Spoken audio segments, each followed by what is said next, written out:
Yang menghalalkan kepiting itu mengharamkan yuyu. Tahu yuyu yang kecil di sawah ya. Tak tanya, kenapa yuyu halal? Karena amfibi Gus, bisa hidup di dua alam. Memangnya kepiting enggak? Oh beda. Ternyata beda maksudnya. Eman Gus kalau haram.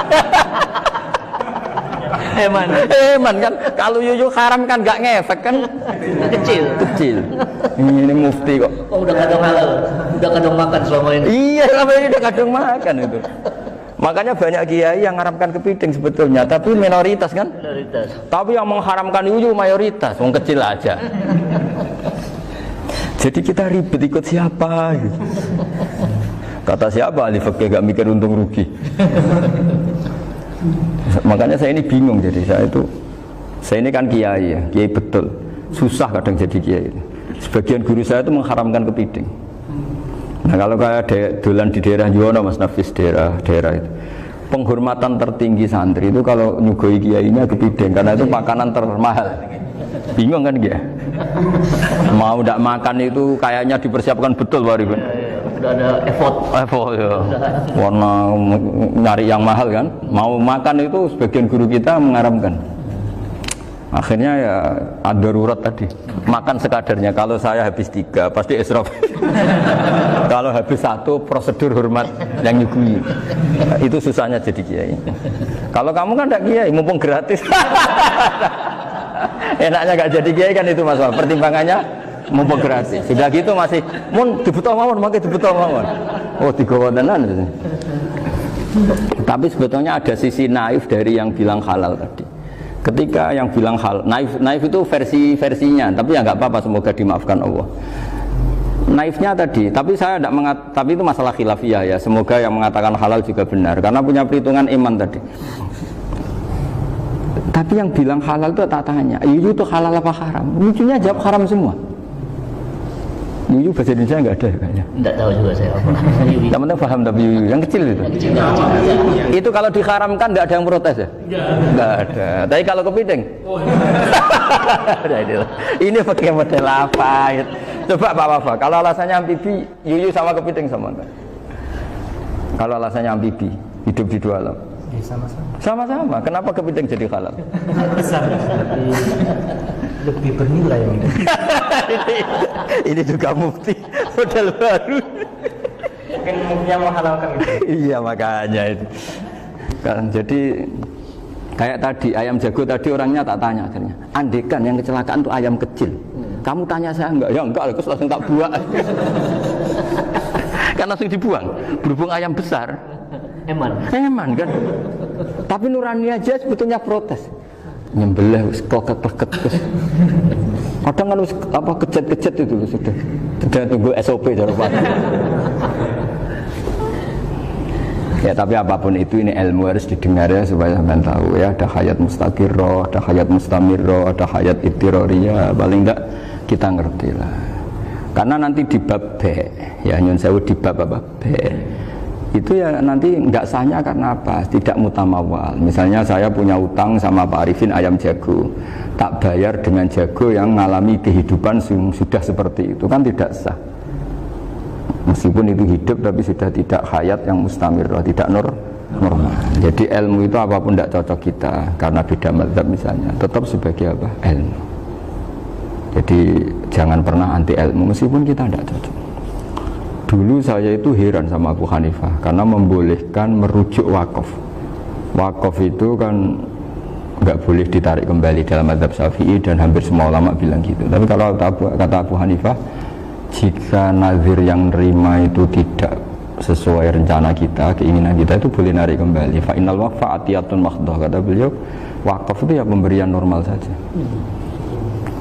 Suatu saat ada peristiwa gini Pak Arifin ya, ada orang kaya raya mewakafkan tanah itu senilai kalau nggak salah itu 60 miliar. Singkat cerita beliau bermain apa gitu, bisnis apa itu bangkrut, kemudian itu belum disertifikatkan wakaf, kemudian nggak ada yang disawang Coro Jowo, nggak ada yang dilihat, terus mau dibeli sama nyuwun sewu sampai yang mau beli yang mampu itu non muslim. Singkat cerita ada orang kaya muslim yang mau beli itu tapi ada problem karena itu wakaf. Tapi kalau nggak dibeli itu malah dibeli non muslim. Tanya Hanya saya jawab nggak apa-apa, dibeli saja, ngikuti mazhab Abu Hanifah. Karena kalau mazhab Syafi'i itu nggak sah semua pembeliannya. Tapi apa artinya mazhab kalau kita berpikir nggak sah, tapi yang jual melakukan?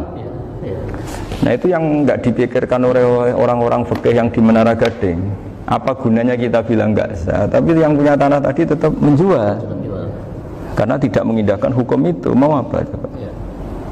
Makanya saya bilang bagi Kiai tentang Gus itu nggak ada kaulnya dalam mazhab Syafi'i. Saya bilang kamu mengharamkan itu tidak ada gunanya, karena itu tetap dilakukan. Jadi kita pertimbangannya ndak itu, daripada dikuasai situ mendingan kita. Betul. Nah itu sisi-sisi fikih. Makanya ini kita ngaji fikih tidak segampang itu memberi fatwa, karena pertimbangannya banyak, Pak. Tidak hitam putih. Tidak hitam putih gitu maksud saya, ini cerita. Jadi nanti kamu ngerti. Jadi mau apa coba? Itu kan ibarat gini. Hukumnya kita ngajar perempuan itu masalah sebetulnya secara, karena itu ajnabiyah. Tapi fikih mentoleransi li ajli ta'lim, karena untuk belajar enggak apa-apa. Kalau sudah jadi fakta itu ribet. Dia maunya belajar sama kamu, dan sekali kamu tidak mau belajar ke yang lain yang potensi menyesatkan. Jadi fikihnya bukan masalah nazar lagi, sudah penyelamatan. Ribet kan kalau sudah begitu. Saya punya kenangan yang menurut saya itu harus jadi trauma. Siapapun harus jadi trauma. Ini cerita sedikit. Ini masih ngaji fikih, pertimbangan. Ada orang itu sangat khusyuk, Pak. Sangat khusyuknya di rumahnya Pak Wafa itu nggak ada TV, nggak ada motor, nggak ada apa saja. Ketika anaknya berkembang agak dewasa, itu pertama naik motor, itu ya utang jasa sama kawan-kawannya. Pertama dia ngelihat nikmati TV ya dari kawan-kawannya. Corong Jawa, mbek tanggane lah. Padahal orang tuanya ini protektif justru karena banyak tanggane sing nggak pati Islami lah. Ya mereka orang Islam tapi ya nggak sholat, nggak apa. Singkat cerita orang tuanya ini datang ke rumah sana nangis, Pak. Nangis, Gus, sekarang saya ikrar bahwa mazhab Abah jenengan Kiai Nur Salim, bapak saya itu, mazhab jenengan itu lebih hebat timbang mazhab kula. Nangis dia. Dulu saya itu agak menyalahkan Kiai Nur Salim jenengan karena longgar di rumah ada TV, ada motor. Terus dia cerita. Nah karena anaknya ini pertama bisa naik motor, untuk anak ABG ini kan jasa yang luar biasa. Karena dia butuh sekali bisa naik motor, dipinjemin. Akhirnya walhasil anaknya ini yang saya merantau ke Jakarta kemana, akhirnya lam yusolli wa lam yasum. Padahal anaknya ya kiai kampung. Terus tak ceritain. Terus akhirnya dia tanya, kenapa sih Gus jenengan sama Abah kok longgar gitu sama anak? Terus tak ceritain gini Pak Arifin, menurut ilmu al-insan abdul ihsan, manusia itu budaknya kebaikan. Karena utang jasanya sama anak ini, ya dia akan ingat anak ini. Sementara kenangannya mbak jenengan mbok amui. Tidak boleh. Dia baru ngakui ya Gus saya itu nyun sewu hanya khusyuk tapi kurang ilmu. Tadi dia hanya berdasar khusyuk. Bocah kok main delok TV kan pikirannya hanya gitu. Ini cerita ilmu, saya bukan menjustifikasi manapun, ini kan cerita ilmu Pak Arifin ya. Jadi semuanya itu ada hitung-hitungannya. Coba kalau kita terlalu stakung be anak pertama naik motor jasanya orang nggak sholat ya, pertama roh TV jasanya orang nggak sholat. Coba terikatnya anak ini sama kita apa sama orang itu? Sama orang itu. Bayangkan kalau umur ABG, kalau umur sak pari pun Pak Wafa ini nafsu astagfirullah kan. Gue cok tua nome orang. Gaya tok, bareng tua ada khusus gaya tok. Aslinya namanya bodoh. Ya saya sama semua. Cuma saya kan lebih jujur dari biasa. Jadi orang itu harus ngitung gitu. Itu kenapa Mbah Mun tuh kayak alim alama. Setahu saya dalamnya ada TV. Putra-putra ini lihat TV. Meskipun kita tidak mungkiri negatifnya TV, kita nggak mungkiri Pak Arifin ya. Tapi tadi ketika anak-anak ABG itu pertama lihat TV jasanya tonggone. Kalau kebetulan tanggane wong soleh nggak masalah ya. Kalau enggak, itu nangis ke rumah saya itu ya. Nyesel dia. Tidak bisa bilang gini, ini jenengan tiang soleh, mesti anak jenengan suatu saat kembali. Coba pola jenengan harus ubah. Ini hebatnya Nabi. Ketika Sayyidah Aisyah masih kecil, minta diperlihatkan li'bul habasyah. Itu ya diturutin kan masyhur itu. Kayak apa Nabi? Karena kalau nggak diturutin, pasti Sayyidah Aisyah akan ngidolakan mainan yang lain yang di luaran sana malah. Itu karena Nabi punya kearifan tadi. Jadi ini kan ilmu, lagi-lagi ilmu. Jadi yang semua itu harus dibaca dengan ilmu. Makanya kata Nabi, ad-dunya mal'unatun mal'unun fiha illa dzikrawah wa ma'alalahu au aliman au muta'alliman. Karena dunia ini hanya bisa dibaca dengan ilmu. Yang diridai Allah maksud saya hanya bisa. Saya itu banyak kenal menteri, kenal pejabat. Tapi saya tidak pernah melihat itu sebagai pejabat. Melihatnya itu orang yang ingin belajar agama. Karena sekali salah melihat, yang hidup itu tamaknya Pak Arifin. Yang hidup kan tamaknya.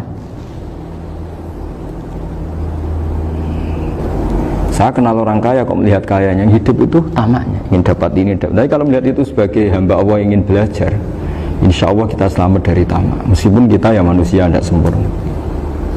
Setidaknya ketika dia lomo atau tidak lomo, nyalami template apa tidak ngefek, karena kita melihat ini mau belajar. Tapi kalau kamu didorong tamak, katanya orang kaya ternyata nggak tahu haknya kiai, ribet kan? Ribet. Ya kalau kamu punya santri cantik ya lihat itu sebagai santri kamu. Jangan melihat ini mau nggak sama saya, kalau enggak ya wah ya ribet kalau gitu. Ini anak-anak muda harus dilatih ikhlas, baru bahaya ini santri-santri sampean kalau nggak dilatih ikhlas ini bahaya. Karena ini belum punya penggemar pejabat, paling ya anak-anak yang ya tadi ABG. Jadi lah Sarah kembali lagi Sarah itu membicarakan itu detail. Jadi ya makanya kenapa orang mati yang lahir langsung meninggal itu nggak wajib disolati. Alasannya fikih ya lucu, karena dikatakan sholat mayit di mana-mana mayit itu sabakohu hayatun. Di mana-mana namanya mati itu terdahului oleh hidup. Nah ini nggak pernah hidup langsung mati. Jadi fikih itu ya kadang lucu. Ya gitu aja alasannya. Kamu nyolati apa? Mayit. Kenapa kok mayit? Jadi mayit itu namanya mayit Orang mati. Orang mati. Orang mati artinya pernah hidup. Nah itu Sarah. Jadi ketika matan hanya cerita wasiktu alladzi lam yastahila, enggak pernah nangis, lam yusalla alaihi. Sarah bilang mergo ora tahu urip. Kalau enggak pernah hidup berarti enggak bisa dikatakan mati. Kayak sampean miskin itu kan enggak bisa dikatakan bangkrut. ya miskin aja gitu loh. Kan gitu ya. Karena nggak pernah kaya. Kayak Mas Nafis nggak bisa dikatakan, oh itu Qurannya lupa gimana? Nggak pernah hafal. Jadi yang dikatakan lupa itu pernah hafal. Nggak lupa nggak apa, Gus Qurannya lupa, gaya nggak pernah hafal kok bilang apa?